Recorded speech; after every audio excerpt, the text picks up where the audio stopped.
Сабақтың тақырыбы негізгі және туынды сын есім. Мақсаты өз бетінше мәтіннің тақырыбын және негізгі ойды анықтау. Бұл сабақта оқушы тапсырмалар орындай отырып өткенді пысықтайды. Интернет ресурстарды пайдалан. Төмендегі бөлім бойынша бейне үзіндіге назар аударып, ойланып көр. Ал сапасы күмәнді су ішіп, тұрғындары ауыр дертке шалдығып жатқан ауылдар біздің елде қаншама? Еліміздегі сырқаттың 70% сапасыз судан болады. Әсіресе ауыр дертке ауыл тұрғындары көп шалдығады екен, өйткені елді мекендердегі ауыз су сапасы көңілді көншітпейді. Бұны қоғамдық денсаулық сақтау комитетінің өкілдері де мойындап отыр. Дегенмен елді мекендердегі проблеманы үкіметтегілердің өзі толық шешуге қауқарсызбыз дейді. Тапсырманы орында.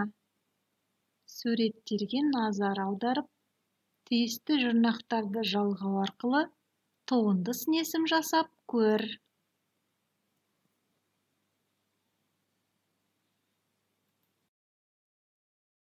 Өлеңді суреттердің көмегімен оқы.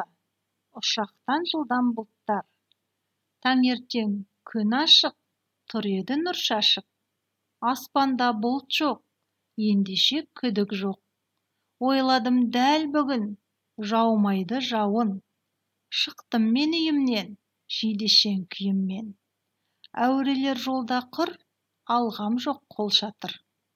Кенеттен аспанды бұлт торлай бастады. Ұшақтан жылданба. Шаңдатып көшені, басталды нөсері. Жоқ мотор қанаты, бұл бұлттар қалайша тез жете алады. Өзіңде суреттерді пайдаланып, оқып шық.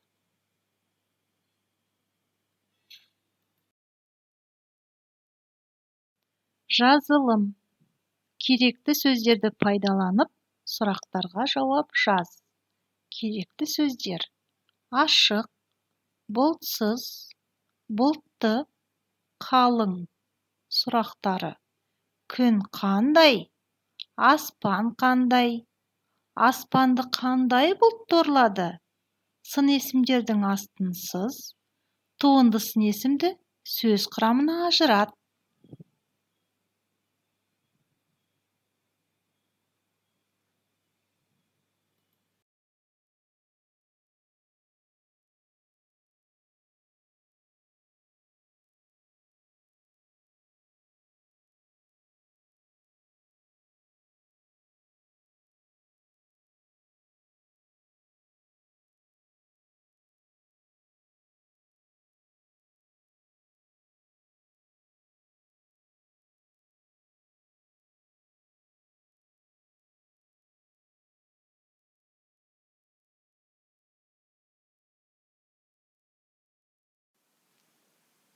Бүгінгі сабақ бойынша ойланып көр.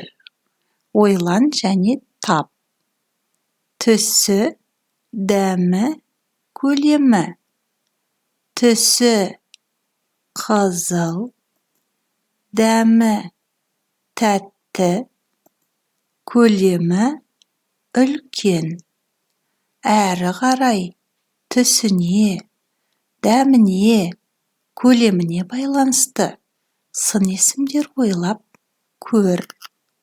Ойлан және орында.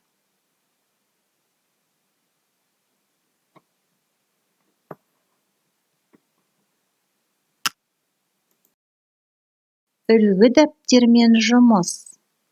Жазылым. Бүгінгі тақырып бойынша негізгі және туынды сын есімдерді анықта. Мұқият ойланып орында.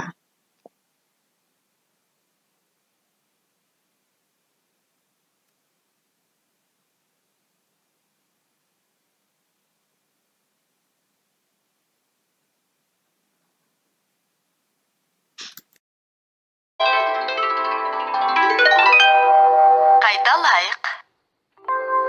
Сын есім. Заттың түсін, көлемін, салмағын, дәмін, пішінін білдіретін сөздер сын есім деп аталады. Сын есімдерге қандай, қай деген сұрақтар қойылады. Сын есімдер негізгі және туынды болып екіге бөлінеді.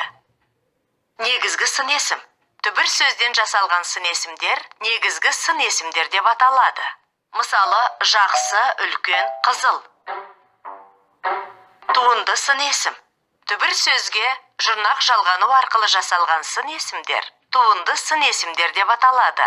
Туынды сын есімдер түбірге л, д, т, сыз, сіз, ғыш, гіш, қыш, кіш тағы басқа жұрнақтар жалғану арқылы жасалады.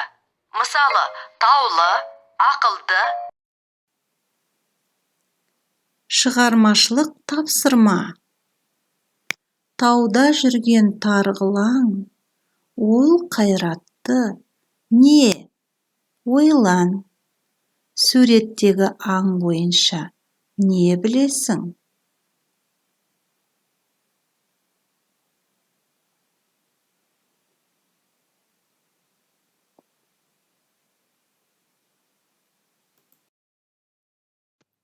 Үйге тапсырма.